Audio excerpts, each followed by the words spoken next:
De onderwijsinspectie is tegen kritisch over het voortzet onderwijs in Friesland. 90% van de middelbare scholen wordt omschreven als zwak. Het aantal zwakke basisscholen in Friesland is in 2012 minder geworden als het jaar daarvoor. In 2011 waren er nog 4 basisscholen tegen zwak. Nu is dat alleen nog de basisscholen op Schiermonnikoog.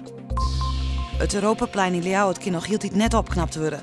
Nood de adviescommissie Hoesenheim de plan net goed gehad had, zal de gemeente van Ljouwert hem er in maaien weer opboegen. In het slimste geval giet het project van 13 miljoen euro net terug. De ompak van het Europaplein had al een soort opscoring bij verskate omwenners.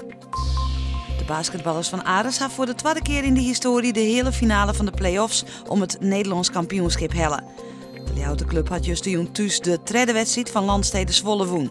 Eiffel Towers Den Bosch is de tegenstander in de hele finale. Kolm wil morgen het wereldrecord ballonnenlint verbreken. Het hele dorp is dwaande ballonnen te blazen. Het record leidt nu op 200.000 ballonnen over 20 kilometer. Kolm wil een lintmaatje van 25 kilometer met 250.000 ballonnen.